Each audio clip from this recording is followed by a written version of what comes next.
Welcome back to Meaningful Conversations Live. My name is Beata Seweryn-Reid, your host, a change and transition coach, also a speaker. And I'm so excited to have you all here every Tuesday at noon, where I bring another change makers with their stories and their wisdom to show you how you can make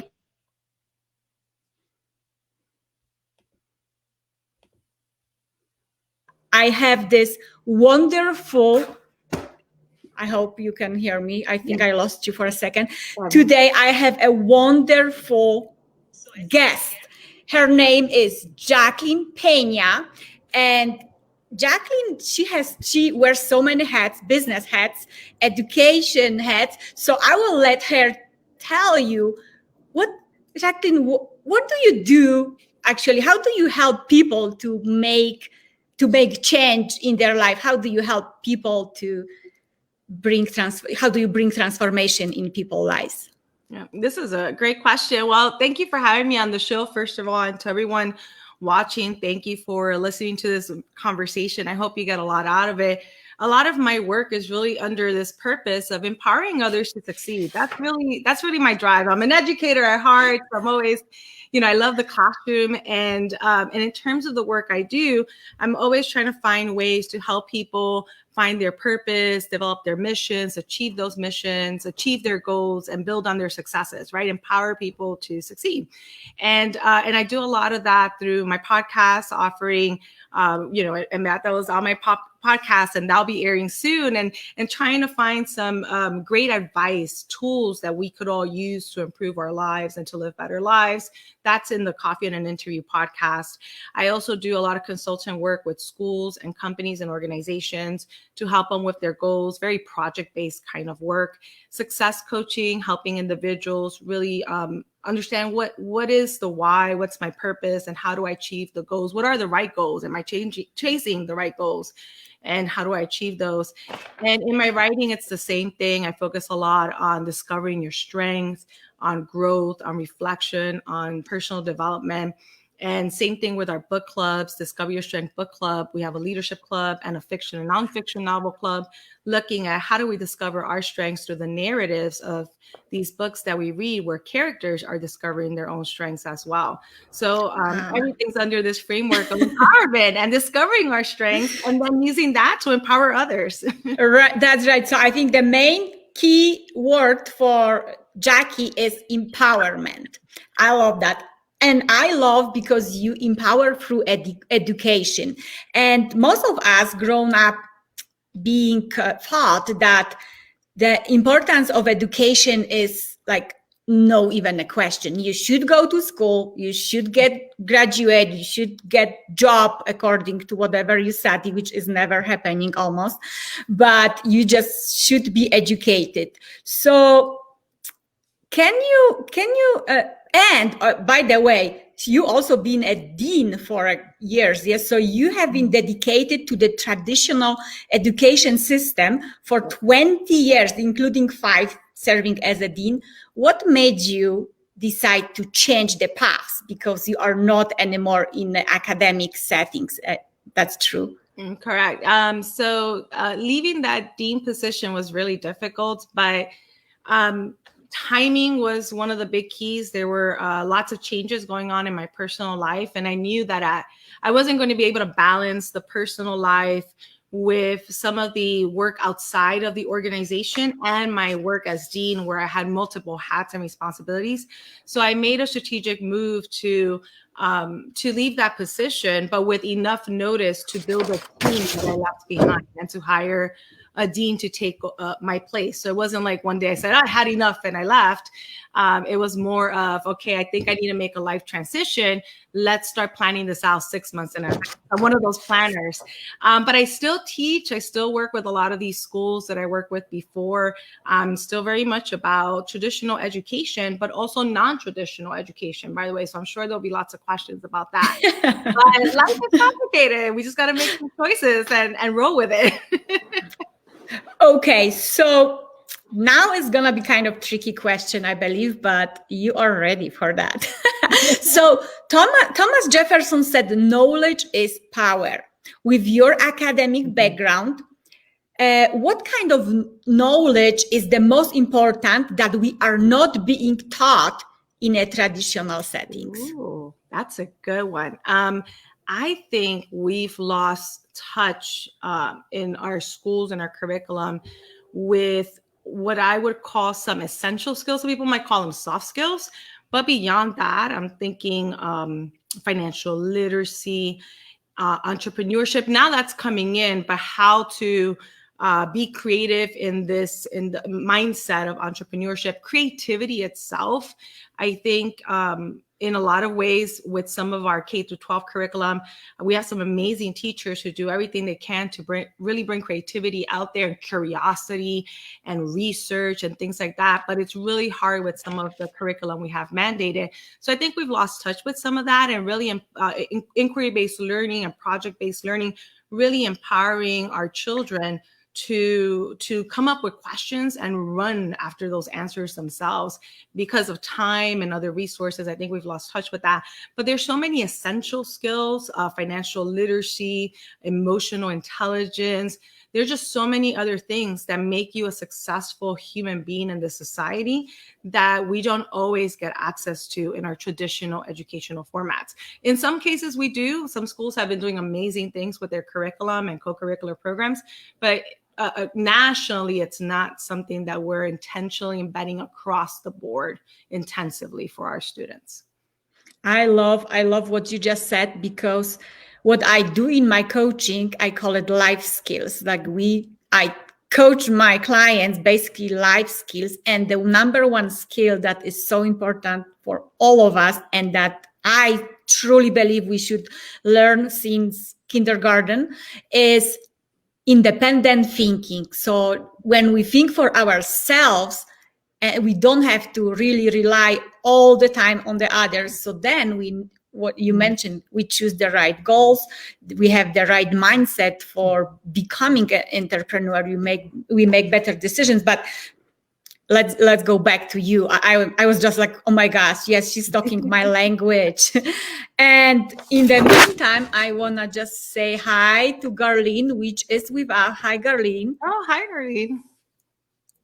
She's my friend from India and has the educational seats during. Okay, I will go back to that comment in a second.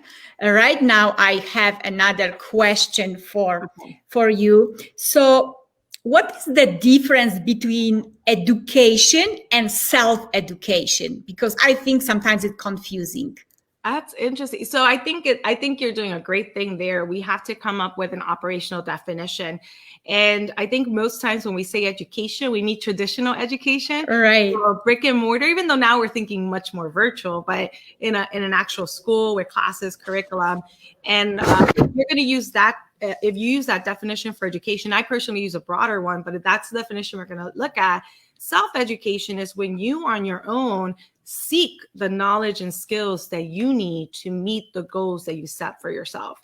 So if you know you want to start a small business, for example, then what do you need to know in terms of small businesses, corporations, all that fun stuff about merchandising, selling, about social media, marketing? What do you need to know to have a successful small business, selling candles, which is a very popular thing right now, and then learn it and create a plan for yourself. You also need to know how to do a business plan. So that's self-education.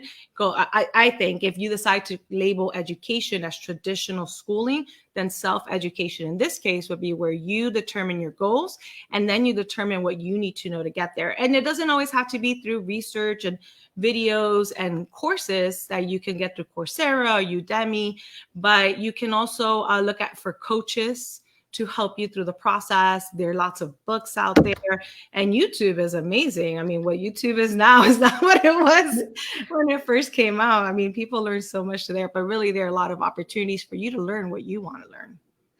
Oh, I love what you just said, to learn what you want to learn. So it's going back to these life skills that we were talking just a second ago. When you seek what you need for your business, for your life, you know that you are seeking for clarity, for results. So we all know that education is knowledge, but knowledge is not enough to get results. So what do we need? How do we become effective learners so we get the results from what we educate ourselves on? Yeah. I think becoming effective learners, I think the biggest thing is know how you learn.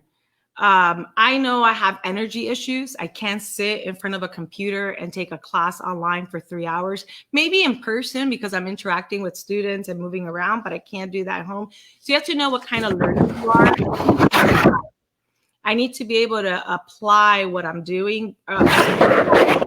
If you're teaching me something that I'm going to use in 10 years, I'm not going to repeat it because it's just not my personality.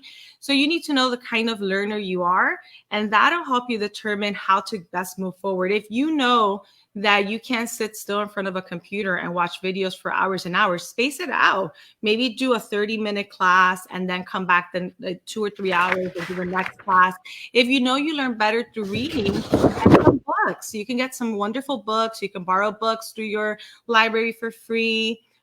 Even in the pandemic, if you're in the US. Internationally, I know that becomes a lot more complicated, but you can definitely borrow books from friends that way.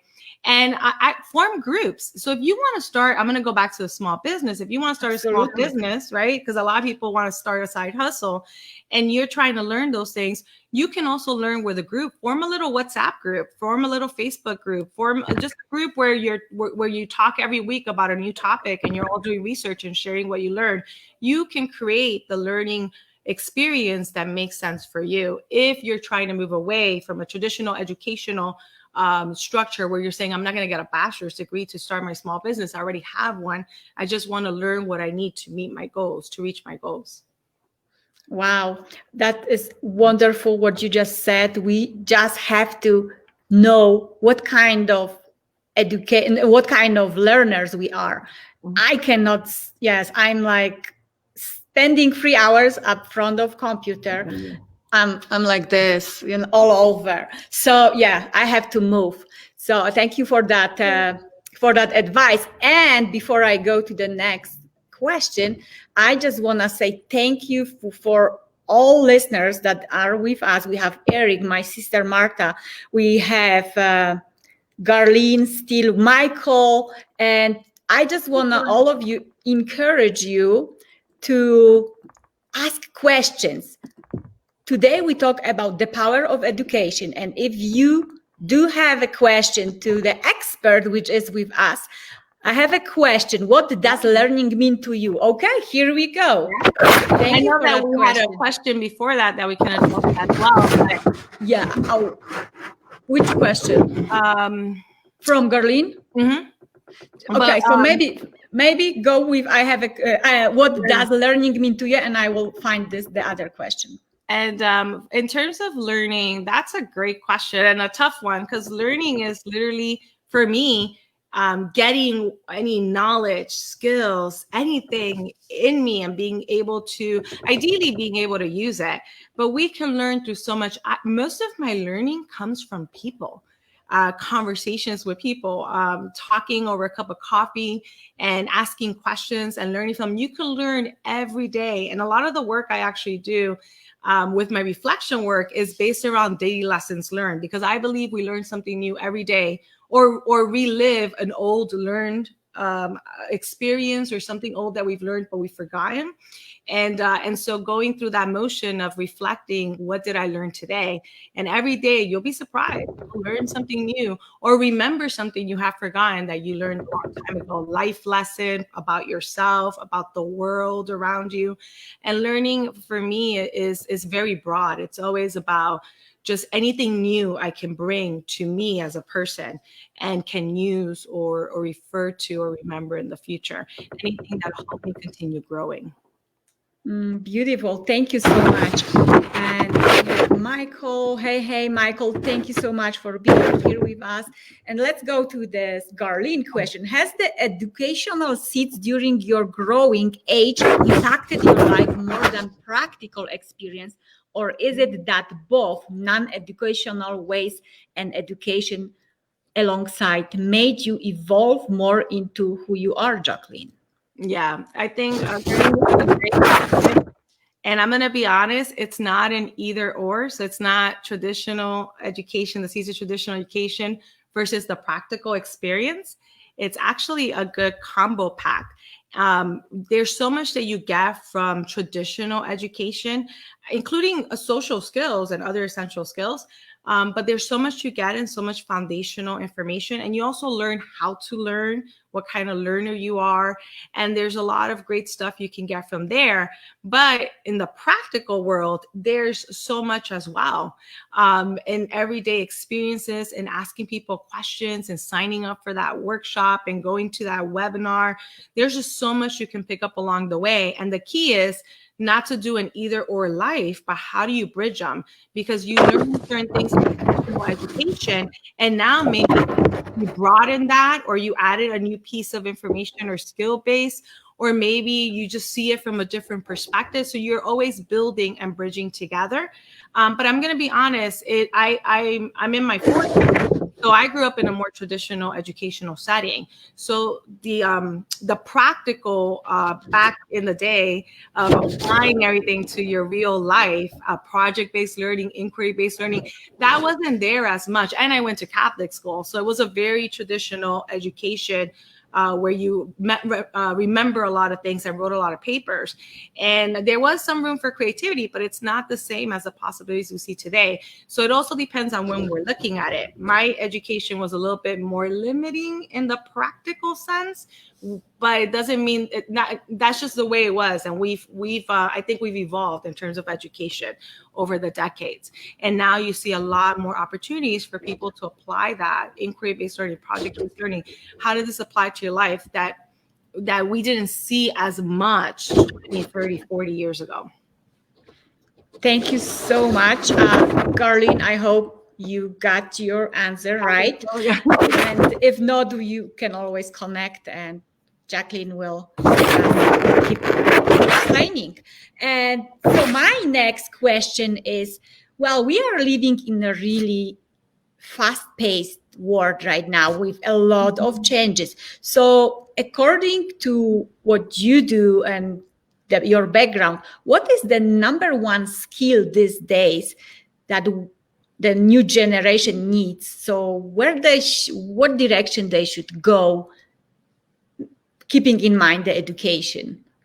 Yeah, I think one is become independent learners. Because the world shifts. I always did a lot of work with Geese stuff, and he talks about portfolio shifting people. And I can't believe I remember this, but he talks about how the world is always going to keep changing, and you have to be able to evolve with it, or else you're going to lose your job. It'll be automated or something else will happen. And so this idea of being independent learners who can transition, don't get stuck in a box or a silo, but that you're able to transition and grow. Don't just stay stuck in one place, because the world isn't going to stay stuck in one place. So I think that's one of the most important things. And the other one is that we're in a complicated world right now, and nothing is black and white. So really learning to look at things fully, to analyze situations, to become critical thinkers. It goes with independent learners. Be good critical thinkers. And I think that's another piece that's really important. It's going to help you navigate the world outside of a career path, and in your career path as well. But it's just that added piece outside of the career path. Absolutely. We circle just back to where we started when we're talking about independent thinking, because when you have independent thinking, you are independent learner. You do first you seek what is best for you, then you go after it. And we have Garlene said, thanks a lot, Jacqueline, for answering the question. It's more important to learn from each other. I, as a psychologist, so I honor your opinions. Thank you so much for your words. And my next question is very tricky as well. What would be your advice to your 20-year-old self today? Have an open mind. The world is not scripted. Things will never go the way you plan. The world will never go the way you planned. And And if you put yourself into a box or a silo or one career path or one life path and you put on blinders, you're going to miss so many wonderful opportunities, so many things that you didn't know that you could become passionate about that really connect and resonate with you, and so many opportunities to grow as a human and to handle tough situations that come along in life. I love it. Yes, because also we are in the same kind of age. And when I was growing up, they did not taught me being open-minded. It was very based on memorizing stuff to get a good grade and not really use your imagination and your own skills and highlight them. It has to be according what your teacher. So basically it's funny because I had to learn who is my teacher or professor, like, and how I can meet their expectation instead of really showing them who I am and what I have to offer. I had to be kind of sneaky because when I learned them, but today I think it's easier to get to know others faster because I kind of like body and mind reader. Anyway, thank you so much for this answer. Epurva, I'm sorry if I don't pronounce your name well. Well said, open-minded is absolutely. So with this open mind, I want to go quickly to the next question, which you kind of touched already, and it will be about businesses. As entrepreneurs, how can education empower our business? Our businesses. Yeah, you have your own business. I have my own. We are all entrepreneurs. So how education can empower our businesses and how we go, how it can at all? Can it at all? Yeah, and actually, I think, and I'm sorry, there's feedback from the microphone. Sorry. Oh, I got it now. There's feedback from the microphone. Oh, I'm sorry. Sorry. No, it's okay. I was going to say, I think it's a twofold answer. I think education, you also don't want to stay stagnant in your business, right? You don't want to create a product or create a business that provides a service and then just stay there, because eventually other businesses will come and go the next step. They will evolve along with the rest of the world, and you might still be in this one place with your blinders. So education really helps you continuously think about how to make your business better. So trying to look at on what you're providing, if your business is focused on products or services, whatever your mission is and your purpose. So really looking at education to help you do that even better, and then help you transform your business to the next level. But it's twofold. You should all think about, if you have a business, can I add an educational component to my business? A lot of times we don't realize, if we're providing a service or product, we want to educate our current clients and clients on the world around that product or service. But we can with some education as we do that. For example, if you're a tax firm, can you empower your community members, your clients, with financial literacy so that they can be more successful while you also continue doing your service of providing tax prep assistance? That's an example, a real life example, actually. So education is twofold. It can help you grow your business, but it can also help you empower the clients, the community members you serve. What is the one barrier, the most challenging maybe for you or for your clients when it comes to education? What is the number one wall? That's a good question. Number one wall, I think one, I might not be able to give you a number one, but I think one is how to best serve the needs of our students or our community members. So if you're a school, how to best meet those learning goals that you've set based on your mission, your purpose and your mission.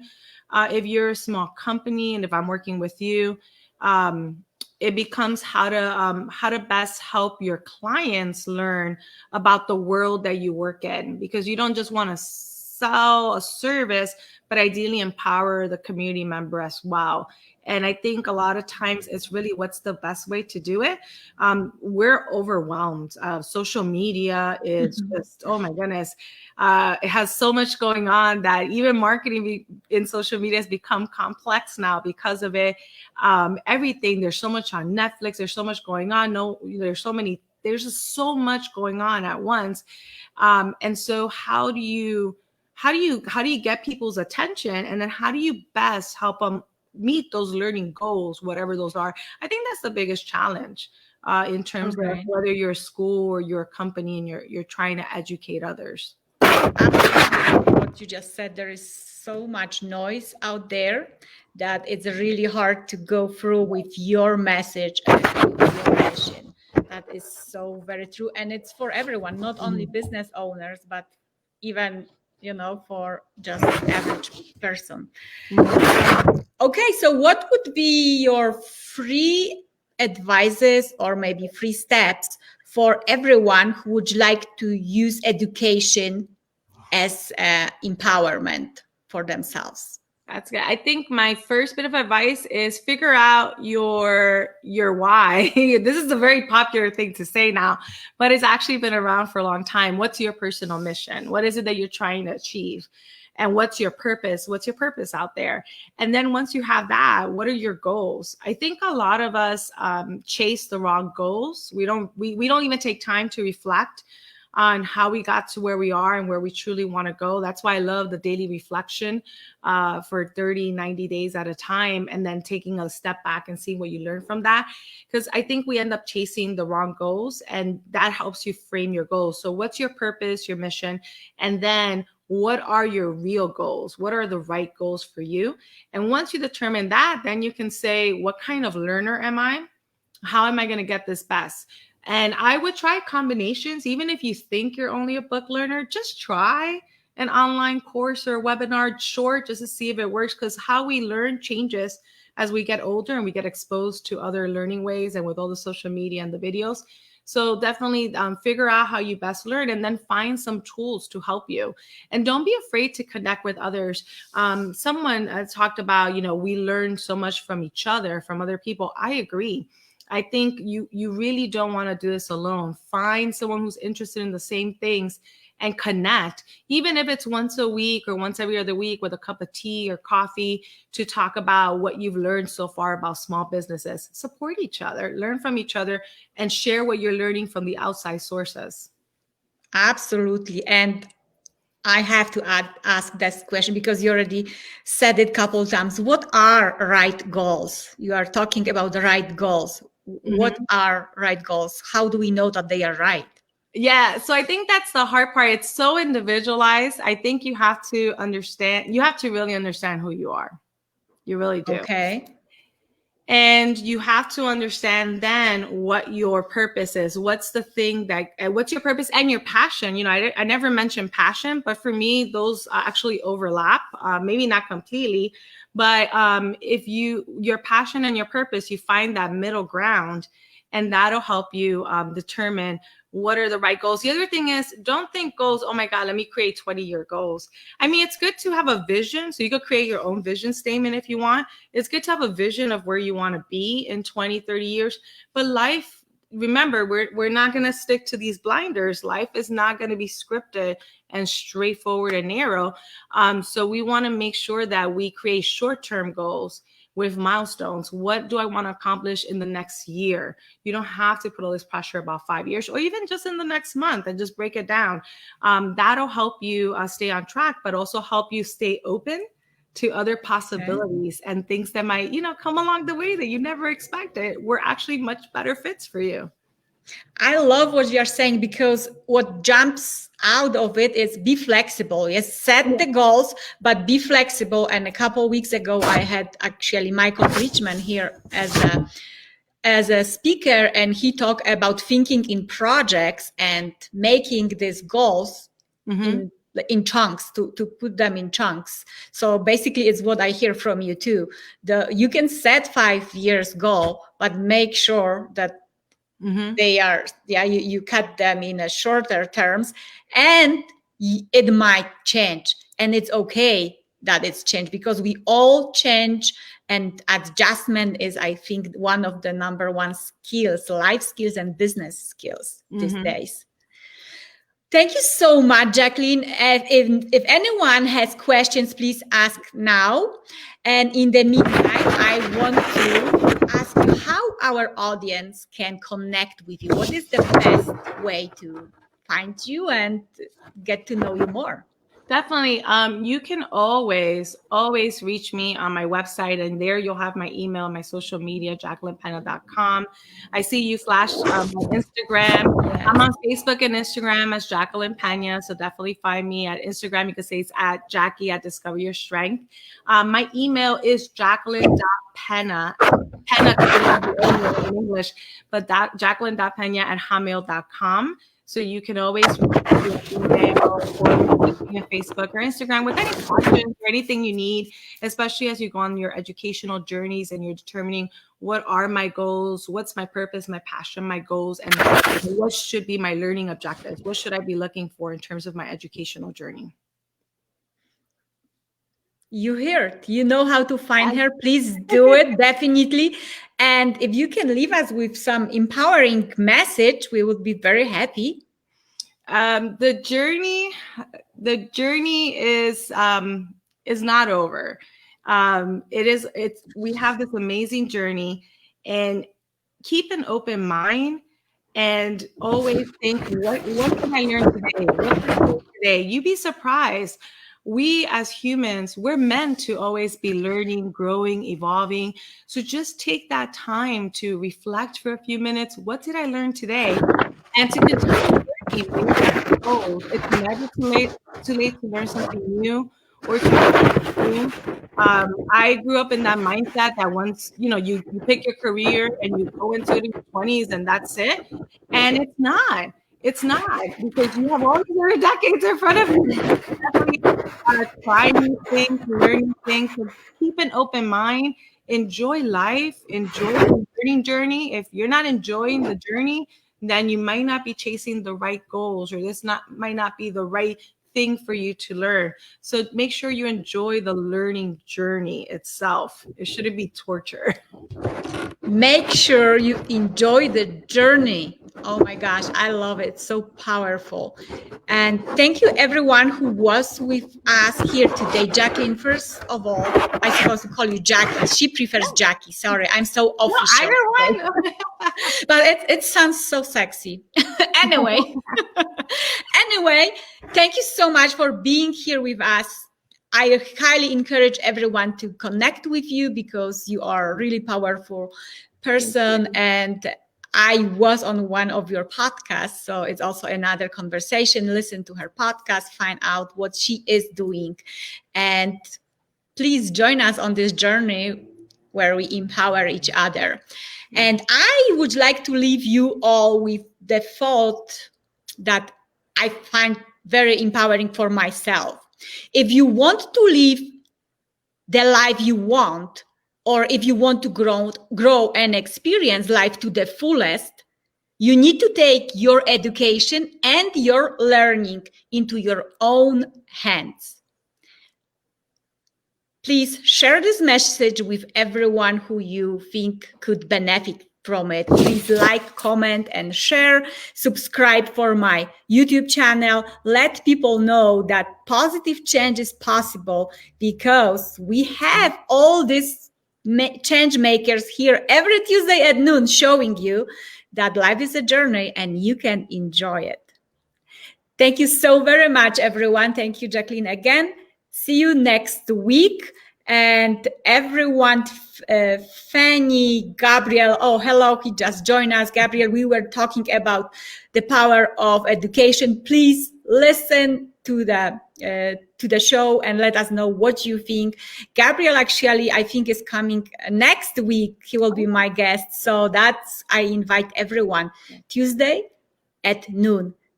Jacqueline, you are awesome. I love you, girl. Please keep changing the world. Thank you so much. Thank you for having me on your show, and thank you for listening to these few words of advice. Thank you. Absolutely. It was our honor. Thank you.